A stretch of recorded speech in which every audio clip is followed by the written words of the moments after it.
नमस्कार साथियों, मैं आपका वीर भाटी फिर हाजिर हूँ एक नई वीडियो में बीडी रियल एस्टेट ब्लॉग में। दोस्तों, इस वीडियो में हम आपके लिए लेकर आए हैं देश के 3 बड़े प्रोजेक्ट से जुड़े 10 बड़े अपडेट। जिन 3 प्रोजेक्ट्स की बात हम करेंगे उनमें पहले नंबर पर है जेवर का नोएडा इंटरनेशनल एयरपोर्ट, दूसरे नंबर पर है उत्तर प्रदेश में बन रही फिल्म सिटी और तीसरे नंबर पर है देश का पहला पॉड टैक्सी प्रोजेक्ट। सबसे पहले बात करते हैं देश के सबसे बड़े एयरपोर्ट की, जो बन रहा है यूपी में। नोएडा इंटरनेशनल एयरपोर्ट का काम तेजी से चल रहा है। जेवर में बन रहे नोएडा इंटरनेशनल एयरपोर्ट का काम 52% पूरा हो गया है। इस एयरपोर्ट को इंटरनेशनल स्टैंडर्ड का बनाने के लिए हर कोशिश और तैयारी की जा रही है। नोएडा इंटरनेशनल एयरपोर्ट पर देश की हाईटेक सुविधा होगी। इसको लेकर संबंधित अधिकारी लगातार विदेशों के दौरे कर रहे हैं और विदेशी एयरपोर्ट्स का जायजा लेकर तकनीक को बारीकी से स्टडी कर रहे हैं। दुनिया के एयरपोर्ट्स में जो भी बेहतर सुविधा दिखती है उसको जेवर इंटरनेशनल एयरपोर्ट पर लागू करने के लिए प्रयास किए जा रहे हैं।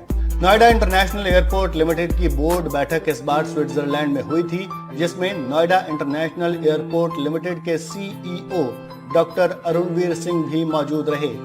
बैठक में जेवर स्थित नोएडा इंटरनेशनल एयरपोर्ट पर सभी आधुनिक सुविधाओं को मुहैया कराने पर जोर दिया गया। आप जानते हैं कि नोएडा एयरपोर्ट बनाने का कॉन्ट्रैक्ट स्विट्जरलैंड की कंपनी को ही मिला था। जेवर में बन रहे एयरपोर्ट पर हवाई यात्रियों को अंतर्राष्ट्रीय स्तर की यात्रा अनुभव देने के हर संभव प्रयास किए जा रहे हैं। ध्वनि प्रदूषण यानी साउंड पोल्यूशन को कम करने के लिए क्रॉस रनवे ना बनाकर समानांतर यानी पैरेलल रनवे बनाया जा रहा है। सरकार की योजना है कि यात्रियों के लिए विश्व स्तरीय सुविधाओं के साथ नोएडा इंटरनेशनल एयरपोर्ट को कार्गो का मेन सेंटर बनाया जाए, जिसके लिए अभी से ही तैयारियां की जा रही हैं। इसकी संभावनाओं की तलाश में यूपी के अपर मुख्य सचिव नागरिक उड्डयन एसपी गोयल और नोएडा इंटरनेशनल एयरपोर्ट लिमिटेड यानी नियाल के सीईओ डॉक्टर अरुणवीर सिंह ने दुनिया के कई एयरपोर्ट्स का दौरा किया। ज्यूरिख में दोनों अधिकारियों ने बोर्ड की बैठक के बाद बेल्जियम के लीस एयरपोर्ट, एम्स्टर्डम के शिफोल एयरपोर्ट और स्विट्जरलैंड के ज्यूरिख एयरपोर्ट का निरीक्षण कर वहां डेवलप की जा रही यात्री सुविधाओं की जानकारी ली। उन्होंने इन एयरपोर्ट्स पर यात्रियों के सामान की डिलीवरी, उसके लिए अपनाई जा रही तकनीक, पार्किंग और बे एरिया का निरीक्षण किया। NIAL CEO doctor Arunveer Singh ने बताया कि यात्री एयरपोर्ट के साथ नोएडा इंटरनेशनल एयरपोर्ट को कार्गो का भी मुख्य केंद्र बनाने की योजना है। बेल्जियम का लीस एयरपोर्ट पूरी तरह से कार्गो एयरपोर्ट है। वहां कार्गो के लिए विकसित किए गए इंफ्रास्ट्रक्चर को देखा गया। इसकी खूबियों को नोएडा इंटरनेशनल एयरपोर्ट पर अपनाया जाएगा। जेवर के नोएडा इंटरनेशनल एयरपोर्ट को दुनिया भर के एयरपोर्ट में दी जाने वाली बेहतरीन सुविधाओं से लैस करने की तैयारी है। इनमें एयरपोर्ट की सुरक्षा, इमिग्रेशन और कॉमन होल्डिंग एरिया शामिल है। कॉमन होल्डिंग एरिया की सुविधा में ये होता है कि अगर आप किसी फ्लाइट से नोएडा एयरपोर्ट पहुंचे और आपको कनेक्टिंग फ्लाइट लेनी है, आप एयरपोर्ट से बाहर नहीं गए हैं, ऐसे में आपको फिर से चेक इन करने की जरूरत नहीं होगी। ये सुविधा दिल्ली एयरपोर्ट पर नहीं है। दिल्ली में कनेक्टिंग फ्लाइट के लिए दोबारा चेक इन कराना पड़ता है। जेवर में इस सुविधा को शुरू कराने की संभावना है। इसके अलावा जेवर एयरपोर्ट में ग्राउंड ट्रांसपोर्टेशन की व्यवस्था बनाने की योजना है, जिसके तहत यहां पर एक जगह से आने जाने के लिए यात्रियों को बस, टैक्सी और पॉड टैक्सी के कई विकल्प एक ही जगह पर मिलेंगे। जेवर एयरपोर्ट पर यात्रियों के लगेज को ऑटोमेटिक तरीके से एयरपोर्ट पर भेजा जाएगा। अभी तक एयरपोर्ट में इसे मैन्युअली भेजा जाता है, जिसके ऑटोमेशन की योजना पर भी काम चल रहा है। जेवर में नोएडा इंटरनेशनल एयरपोर्ट बनने से पहले ही यहां कनेक्टिविटी बढ़ाने के लिए कदम बढ़ाए जा रहे हैं। इसी कड़ी में यमुना सिटी में लोगों की बसाहट बढ़ने के साथ ही सार्वजनिक परिवहन पर खास जोर दिया जा रहा है। निर्माणाधीन जेवर एयरपोर्ट से परी चौक तक बस सुविधा शुरू हो गई है। इस रूट पर 12 बसें चलाई जाएंगी।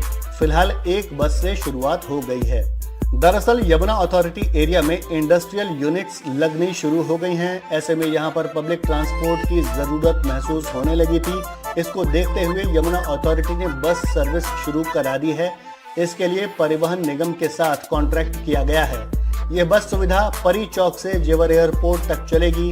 ये 60 मीटर रोड से चलेगी।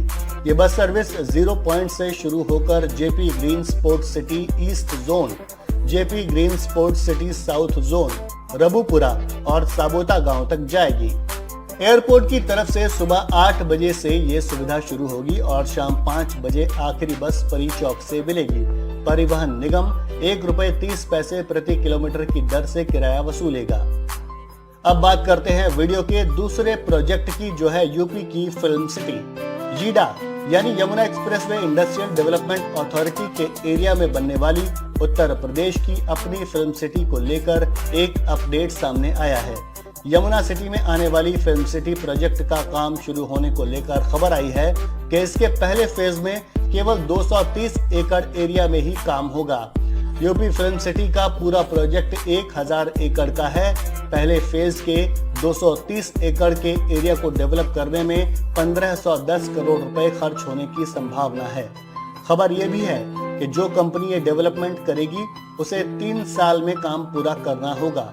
2 अगस्त को उत्तर प्रदेश के सीएम योगी आदित्यनाथ ने लखनऊ में एक बैठक की थी, जिसमें उन्होंने आदेश दिया था कि अगले 6 महीनों में फिल्म सिटी का प्रोजेक्ट का काम शुरू हो जाना चाहिए। यूपी की ये फिल्म सिटी यीडा के सेक्टर 21 में बननी है। अब तय किया गया है कि पहला फेज 230 एकड़ में डेवलप होगा। उसके बाद 770 एकड़ जमीन पर फिल्म सिटी की क्या क्या गतिविधियां डेवलप की जाएंगी, इसको लेकर एक संयुक्त प्लान बनेगा। इस प्लान को बनाने के लिए एक सलाहकार कंपनी का सिलेक्शन किया जाएगा। यही कंपनी एक जॉइंट प्लान तैयार करेगी। और अब बात इस वीडियो के तीसरे प्रोजेक्ट के अपडेट की। देश के पहले पॉड टैक्सी प्रोजेक्ट को लेकर बड़ी खबर है। उत्तर प्रदेश के इस प्रोजेक्ट को बनाने के लिए बोली लगाने की आखिरी तारीख बढ़ा दी गई है। सरकार ने पॉड टैक्सी परियोजना को मार्च 2026 तक पूरा करने का टारगेट रखा था। यह पॉड टैक्सी जेवर में बन रहे नोएडा इंटरनेशनल एयरपोर्ट से यूपी की प्रपोज्ड फिल्म सिटी होते हुए परी चौक तक चलेगी। इस प्रोजेक्ट के लिए अब कंपनियां 25 अक्टूबर 2023 तक बोली लगा सकेंगी। पॉड टैक्सी प्रोजेक्ट के लिए टेंडर 30 अक्टूबर को खोला जाएगा। 21 अगस्त को लखनऊ में हुई पीपीपी बिड इवैल्यूएशन कमेटी की मीटिंग में Yamuna expressway industrial development authority यानी यीडा ने तारीख बढ़ाने का फैसला किया। बैठक की अध्यक्षता उत्तर प्रदेश के इंफ्रास्ट्रक्चर और industrial development commissioner Manoj Kumar Singh ने की। बैठक में पॉड टैक्सी प्रोजेक्ट के टेंडर की शर्तों में भी कुछ बदलाव किया गया है। नोएडा में चलने वाली ये भारत की पहली पॉड टैक्सी यानी पीआरटी यानी पर्सनलाइज्ड रैपिड ट्रांजिट होगा। यमुना प्राधिकरण के सीईओ यानी मुख्य कार्यकारी अधिकारी डॉक्टर अरुणवीर सिंह ने मीडिया को बताया कि बोली लगाने वालों की टेक्निकल एबिलिटी की जांच करने के लिए बोली की तय तारीख से पहले 5 साल के अनुभव पर भी विचार करने का फैसला बैठक में लिया गया है। एक मीडिया रिपोर्ट के अनुसार पॉड टैक्सी प्रोजेक्ट की रियायत अवधि यानी कंसेशन पीरियड निर्माण के समय को मिलाकर 35 वर्ष होगी। निर्माण और संचालन का टेंडर हासिल करने वाली कंपनी को अनुमानित परियोजना लागत का 5% यानी लगभग 32 करोड़ रुपए परफॉर्मेंस सिक्योरिटी के रूप में जमा कराना होगा। पॉड टैक्सी प्रोजेक्ट के लिए पर्यावरण, वन और वन्य जीवन से संबंधित सभी आवश्यक मंजूरी टेंडर हासिल करने वाली कंपनी को ही लेनी होगी। इस प्रोजेक्ट के लिए चुनी जाने वाली कंपनी को इसे 2 साल में पूरा करना होगा। प्रोजेक्ट को समय पर पूरा कराने के लिए विकासकर्ता कंपनी को यमुना प्राधिकरण सहयोग करेगा। परियोजना चलाने के लिए 35 साल का लाइसेंस मिलेगा।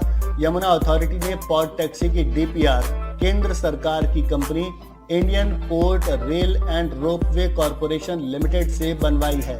सरकार की बिड इवैल्यूएशन कमेटी की मोहर के बाद अथॉरिटी ने विकासकर्ता कंपनी की तलाश यानी डेवलपर कंपनी की तलाश शुरू कर दी है। नोएडा एयरपोर्ट से फिल्म सिटी तक 14.6 किलोमीटर लंबे रूट पर पॉड टैक्सी चलाने की योजना है। ये airport, film city, handicraft park, sector 29, sector 32-33, MSME park और टॉय पार्क समेत अन्य जगहों को कनेक्ट करेगी। पूरे रूट में नोएडा इंटरनेशनल एयरपोर्ट से परी चौक तक पॉड टैक्सी चलेगी। सबसे महत्वपूर्ण रूट नोएडा इंटरनेशनल एयरपोर्ट से लेकर फिल्म सिटी के बीच होगा, जहां पर 12 स्टेशन बनेंगे। रिपोर्ट्स के मुताबिक नोएडा इंटरनेशनल एयरपोर्ट और फिल्म सिटी के बीच चलने वाली पॉड टैक्सी रूट पर हर साल 5% किराया बढ़ाया जाएगा। धन्यवाद। नई अपडेट्स के लिए आप हमारे YouTube चैनल को सब्सक्राइब कर सकते हैं और BD रियल एस्टेट ब्लॉग को।